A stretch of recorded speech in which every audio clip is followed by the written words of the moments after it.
Olá! Essa é a nossa devocional de número 34. Hoje vamos dar continuidade ao capítulo 8 de Romanos e vamos ler do versículo 5 ao versículo 11. Vamos à leitura. Porque os que se inclinam para a carne cogitam das coisas da carne, mas os que se inclinam para o Espírito, das coisas do Espírito. Portanto, o pendor da carne dá para a morte, mas as do Espírito para a vida e paz. Por isso, o pendor da carne é inimizade contra Deus, pois não está sujeita à lei de Deus, nem mesmo pode estar. Portanto, os que estão na carne não podem agradar a Deus. Vós, porém, não estáis na carne, mas no Espírito, se de fato o Espírito de Deus habita em vós. E se alguém não tem o Espírito de Cristo, esse tal não é dele. Se, porém, Cristo está em vós, o corpo, na verdade, está morto por causa do pecado, mas o Espírito é vida por causa da justiça. Se habita em vós o Espírito daquele que ressuscitou a Jesus dentre os mortos, esse mesmo que ressuscitou a Cristo Jesus dentre os mortos, vivificará também o vosso corpo mortal, por meio do Espírito que em vós habita. Amém. Bom, uma coisa assim bem interessante nesse texto é que a essência dele vai nos dar a certeza da salvação, né? Então, a pergunta que nós devemos ler visualizando é: como sei que tenho o Espírito de Deus, que eu estou no Espírito de Deus, né? Porque ali nós vimos que, agora no estudo anterior, que nós vivemos debaixo da lei do Espírito e da vida, né? Então, como temos certeza que temos, né, que nós estamos no Espírito do Senhor? Então, vamos lá. Bom, no verso 5, né, porque os que se inclinam para a carne cogitam das coisas da carne, mas os que se inclinam para o Espírito, das coisas do Espírito. O que seria esse inclinar, né? Aqui vemos que quem vive no Espírito, né, contrapõe aqueles que vivem na carne. São coisas diferentes, né? Não são dois tipos de crente. Isso é importante nós ressaltarmos. Porque há uma interpretação, por causa da Bíblia de Scofield, né, da tradução da Bíblia de Scofield, em 1 Coríntios, que Paulo fala, ele fala para a igreja que eles são carnais, né? Mas, na verdade, ele não está falando que existe um tipo de crente carnal. Ali ele está falando no sentido etimológico. O que isso quer dizer? Que é o nível de aprendizado, né, da maturidade espiritual deles, porque eles são infantis, eles são como criança. Em seguida, no texto, ele vai, né, afirmar isso, né? Isso vai ficar mais claro, né? Que fala sobre, né, tá tomando leite quando já devia estar comendo alimento sólido. Então, não existe crente carnal e crente espiritual e pessoa não crente, tá? Ou existe uma pessoa crente, que é espiritual, ou uma pessoa carnal, que não é crente, né? Então, não existe crente carnal. Pensa bem, a pessoa escolher ser crente carnal, né? Ah, não, eu não quero galardão, não. Eu quero só entrar no céu. Então, né? Sou crente, mas eu vivo ainda em pecado, né? Vivo pecando. Não existe essa modalidade crente carnal. Ou é crente espiritual, ou não é crente, né? E porque vive na carne. Então, tendo isso em vista, né, nós precisamos entender quando Paulo fala dessa inclinação à carne e ao espírito. E como é que nós podemos ver isso, né? Vamos avançar para o verso 6. No 5 nós estamos extraindo que há uma diferença, há pontos que se convergem em direções opostas para aqueles que se inclinam da carne e os que se inclinam do espírito. Vamos ao 6 para conseguir clarear isso. Porque o pendor da carne dá para a morte, mas o espírito para a vida e paz. Então a inclinação é basicamente a vontade, né? Você dedica mais o seu tempo a quê? Então vamos pensar um pouco sobre a sua semana, né? Quanto tempo você tira para Deus? Para estudar a palavra, para meditar nela, para orar, para falar, para pensar nas coisas de Deus. Quanto tempo você dedica a isso, né?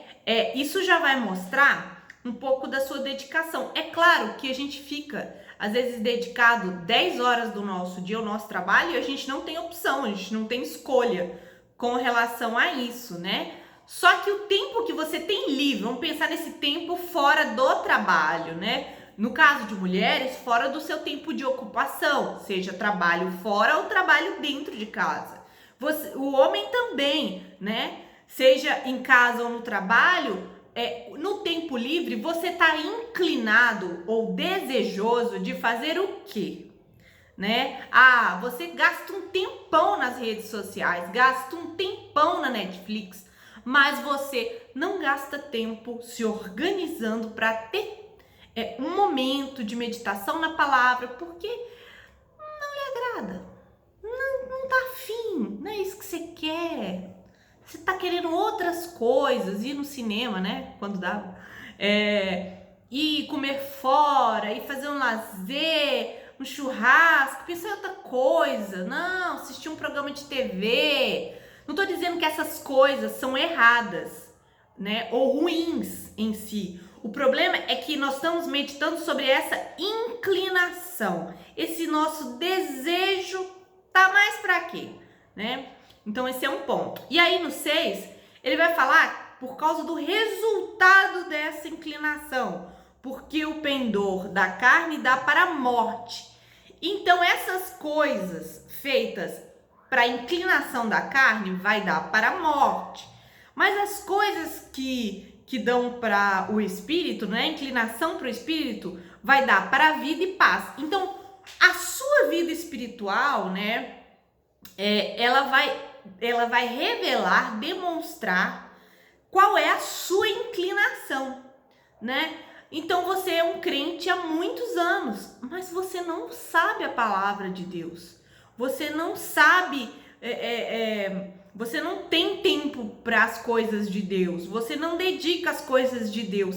Isso não é um pouco estranho, né? Não é por causa das minhas limitações pessoais. Não tô falando de você saber teologia, fazer estudos profundos, mas buscar. De repente você busca pregações, você busca louvores, você busca conhecer. Então isso, né, já demonstra essa sua inclinação e o resultado disso vai ser uma fé fortificada, né? Vem os problemas, vem as atribulações, você tem palavra de Deus na sua memória para lhe animar, para lhe fortalecer, para lhe consolar, né?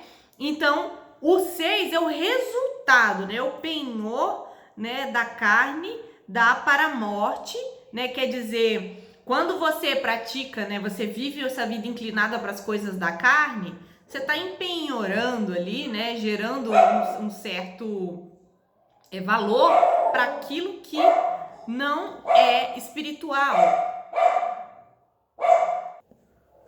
Eu disse penhor, mas é pendor, né? O resultado final, né, vão ser coisas que ou vão dar para a morte ou vão dar para a vida e para a paz. Prosseguindo, né? Ô, cachorro abençoado.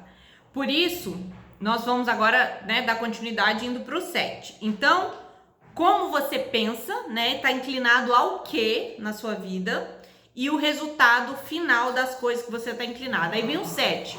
Por isso, o pendor da carne é inimizade contra Deus, pois não está sujeito à lei de Deus, nem mesmo pode estar. Agora nós já partimos para o status em que isso leva, né? No caso, né, da carne, você está inclinado às coisas da carne, que dá para a morte, e isso lhe faz estar em um status de inimigo de Deus. E quem é inimigo de Deus, né, tem inimizade com Deus, ele não sujeita a lei. Ele não quer saber como Deus quer ser agradado, como Deus queira que ele viva, como é que ele pode agradecer o que esse Deus fez. Ele é inimigo de Deus, ele não tá nem aí.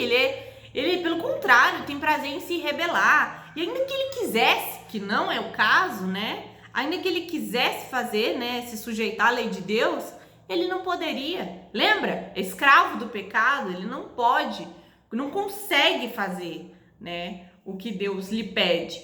Então, assim, até os atos mais bondosos dessa pessoa, né, até a caridade, ela tá querendo que alguém veja, ou ela tá querendo compensar outras atitudes ruins dela, enfim, não muda o status de inimigo com Deus. Então, o 7, ele tá dizendo, né, esse resultado, né? Agora, 2 pontos que eu queria esclarecer nesse verso 7, não significa, como eu disse, que uma pessoa que está na carne não possa fazer coisas boas. Existe algo chamado graça comum, onde pessoas ímpias podem fazer coisas boas, né? Deus permite isso para que o mundo exista, né? Então, essas pessoas fazem coisas boas, mas isso não é mérito delas, né? E não significa que elas sejam salvas. Então, esse é um primeiro ponto. Por outro lado, uma pessoa que, acabei de descrever uma pessoa na carne, né? Mesmo na carne, ela pode fazer coisas boas. E por causa da graça comum. Agora, uma pessoa no espírito também pode vir a fazer, infelizmente, algo errado, né? Mas quando ele faz algo errado, uma pessoa que está no espírito, algo que não é bom, nesse caso ele está indo contra um princípio central, né, que há nela. Ela está entristecendo o Espírito Santo, extinguindo o Espírito Santo nela, né? Então, isso vai contra tudo que rege ela, né? Aqui, eventualmente, né, no caso do... eventualmente o Espírito Santo perde a luta, né? Perde a luta. Esse é um dos pontos importantes que lá no final do capítulo 7, quando a gente fala do judeu, né, no ponto de converter, que ele só perde, né? Ele só erra. Ele quer fazer as coisas certas, mas acaba fazendo as coisas erradas, né? Isso porque ele não tem o Espírito de Deus nele. Então, isso é fruto da obra da carne, né? Que dá para morte, né? E essa morte, quem está no estado de morte espiritual já sente essa morte. É um vazio. E geralmente as respostas dessas pessoas, né? Talvez de nós, né? Antes de Cristo, era compensar isso. Às vezes com a vida imoral, né? De relações sexuais. Às vezes trabalhando muito para juntar dinheiro e obter bens materiais.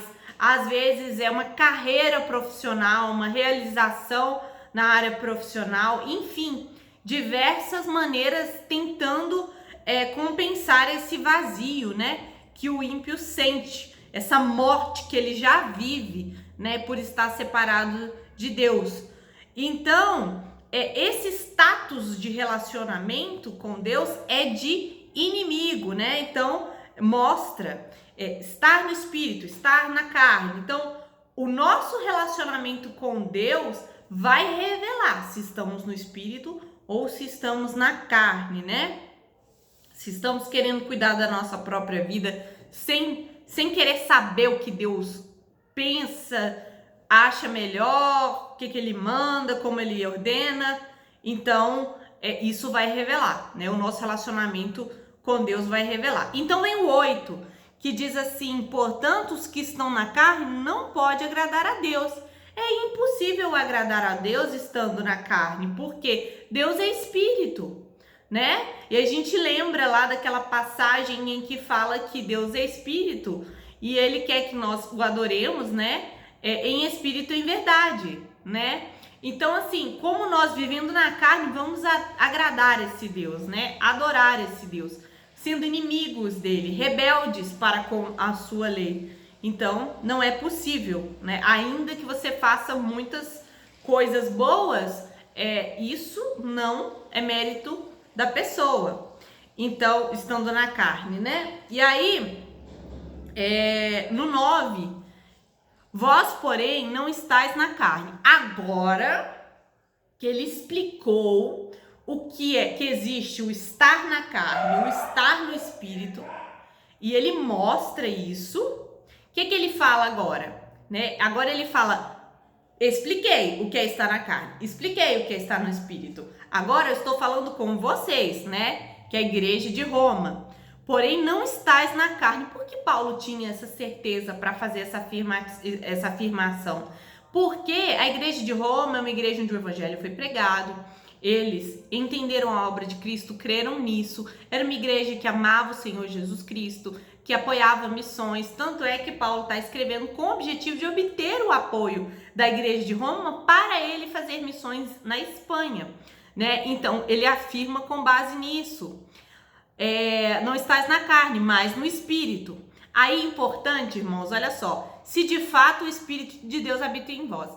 Aqui não significa, Paulo, se é que o Espírito de Deus está em você. Quer dizer, pondo uma certa dúvida, tá? Não é isso que Paulo quer dizer. Quando ele fala, se de fato o Espírito de Deus habita em vós, ele quer dizer, já que, lembre-se disso, já que o Espírito de Deus está em vós. Por quê? Porque capítulos à frente, Paulo vai dizer assim: se Deus é por nós, quem será contra nós? Esse se Deus se Deus for por nós, não. Já que Deus é por nós, quem será contra nós? Então, é o mesmo sentido. Então, já que o Espírito, de fato, o Espírito de Deus habita em vós, né? Aí ele continua: e se alguém não tem o Espírito de Cristo, esse tal não é dele. Não tem como. O Espírito Santo, ele é o selo, né? É o selo que marca aqueles que são de Deus. Então, se você tem o Espírito, você é de Deus. Se você não tem, você não é de Deus. Não tem outra forma. Então, não tem como você converter sem o Espírito Santo. A ordem não é converter e depois receber o Espírito Santo. O Espírito Santo vem primeiro da parte de Deus, te convence do seu pecado, né? E aí você crê em Deus, com essa fé que o Espírito dá, e aí Deus faz a obra dele habitando em nós. Então, Paulo faz essa afirmativa e é importante entender: se não está no Espírito, não é de Deus. E aí nós chegamos ao verso 10, né? E o verso 10 começa de novo. Se, porém, Cristo está em vós, então vamos de novo fazer o exercício. Já que Cristo está em vós, que é nesse sentido, o corpo, na verdade, está morto, né? E ele fala assim, por causa do pecado. É esse corpo que caminha para a velhice. Esse corpo que é composto de células que morrem todos os dias. Esse corpo que está caminhando em direção à sepultura. Esse corpo físico. Nós envelhecemos, nós adoecemos, né? Esse corpo nosso irá morrer por causa da herança de Adão. Essa é uma parte que ainda a obra não foi concluída. Porque a consequência do pecado de Adão, Deus disse que ele veio do pó e do pó voltará. Então nosso corpo caminha para se tornar pó novamente. Mas aí, por outro lado, né? Mas o Espírito é vida por causa da justiça. Então é como se nós... eu vou usar o exemplo tosco, desculpe, mas do Benjamin Button. Que você começa velho, você converte, né? Você começa velho. Você vai passar por uma transformação de rejuvenescimento, né? Nessa nova vida. Por quê? Porque o processo de regeneração também, ele é gradual. Você não converte e tá ótimo do dia para a noite, né? A caminhada cristã, cada um no ritmo, né? Deus vai fazendo a obra regenerando. Então é como se espiritualmente fosse como Benjamin Button, né? Que nasce um velhinho lá de seus 90 anos e vai rejuvenescendo. Então, o passo que o nosso corpo envelhece e caminha para a sepultura, o nosso espírito rejuvenesce, fortalece no nosso Senhor. porque o Espírito de Deus habita em nós e isso dá para vida, dá para paz. Então a gente vive duas realidades.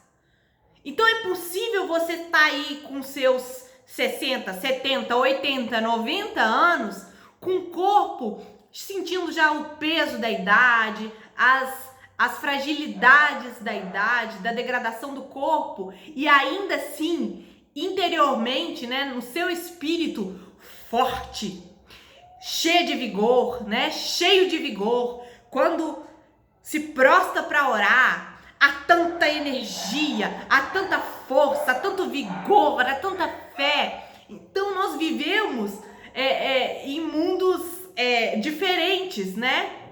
Vivemos duas realidades diferentes ao mesmo tempo. E é disso que o versículo 11 está falando, o 10 está falando. O 11 diz assim, olha só. Se habita em vós o Espírito daquele que ressuscitou a Jesus Cristo dentre os mortos, esse mesmo que ressuscitou a Cristo Jesus dentre os mortos, vivificará também o vosso corpo mortal, por meio de seu Espírito que em vós habita. Aí você fala, entendi, a gente vive duas realidades, meu corpo caminha para a morte, mas meu espírito está cada dia mais vivo em Deus, que habita em mim. Aí você acha que acabou? Que isso é a boa nova completa? Não! Há uma promessa de que, já que o Espírito de Deus habita em você, quando esse mesmo Espírito que ressuscitou a Cristo, um dia ressuscitará os nossos corpos e a morte será vencida até no corpo físico. A obra redentora de Cristo é completa, é para nossa alma, nosso espírito, né? É para o nosso corpo, é para nós como um todo. Então a morte é vencida de maneira abrangente. Então esse é um ponto muito, muito legal e importante dessa promessa de Deus de ressurreição, né? E outro ponto que eu queria elencar, que eu passei desapercebido, mas acho interessante, é aqui no verso, por isso que é o 8. Portanto, os que são da carne não podem agradar. O 9. Vós, porém, não estáis na carne, mas no Espírito. E se de fato o Espírito de Deus habita em vós, olha só que interessante. Se de fato o Espírito de Deus habita em vós, e se alguém não tem o Espírito, aí ele poderia falar de Deus? Não, ele fala de Cristo. O que significa isso? Eu tô lendo o verso 9, né? Que ele fala primeiro o Espírito de Deus, depois ele fala o Espírito de Cristo. Então assim, ele poderia falar assim, se tem o Espírito de Deus, logo se alguém não tem o Espírito de Deus, não, de Cristo. Isso é uma evidência da divindade de Cristo. Para Paulo, Deus, o Espírito de Deus, o Espírito de Cristo, tudo é Deus, né? Então só queria deixar isso elencado porque eu passei batido, mas isso é muito interessante. Bom, vamos então à aplicação de hoje, né? O vídeo já tá ficando extenso, vocês me desculpam porque Romanos 8 é muito especial. Bom, primeiro, nós falamos no início, certeza da salvação, né? Porque o Espírito de Deus habita em nós. Então a vida, a ressurreição, né? E não é o conhecimento, né, de Cristo simplesmente, né? Mas é a presença do Espírito Santo em nós. Não basta saber o que Cristo fez. Tá cheio de teólogos que sabem muito mais do que muitas pessoas comuns, mas não são salvos porque o Espírito não habita nele, né? É necessário que o Espírito Santo habite para que aquela pessoa tenha o penhor, para que ela tenha a marca, né, de que é uma pessoa que pertence a Cristo, né? Chegar lá no dia da ressurreição, vai olhar aquele tanto de gente morta, né, aquele tanto de corpo, e vai buscar a marca do Espírito Santo, porque esses serão ressuscitados como Cristo foi, né? Então a minha pergunta fica para finalizar, como anda a sua vida, né? Você está inclinado a que tipo de coisa? O que tem enchido a sua mente? Você tem buscado se preencher com o quê? Né? Será que não é uma hora de orar e falar, Senhor, não deixe que eu esteja enganado, achando que eu estou salva, mas na verdade as evidências de que eu estou muito mais na carne do que no espírito? Sendo assim, Senhor, tem misericórdia de mim e muda minha história, né? Para que teu espírito venha verdadeiramente habitar em mim. Não é para trazer dúvida, né? O propósito é trazer a certeza da salvação, mas é melhor refletir agora se a gente não está vivendo uma vida de carnal e não espiritual e, portanto, não uma vida caminhando para a salvação, do que viver enganado, né? Vamos orar? Senhor, nós te agradecemos, Pai, pela certeza da tua salvação. Obrigada, Senhor, por tua graça. Obrigada por todas as boas dádivas do Senhor. Que possamos viver na carne, não que possamos viver no espírito, não na carne, Senhor. Que possamos te glorificar, ó Deus, tendo a marca do Senhor em nossas vidas, para que no grande dia do Senhor possamos ser ressuscitados, nosso corpo ressuscitado e glorificado para a honra da tua glória, Senhor, em nome de Jesus. Amém.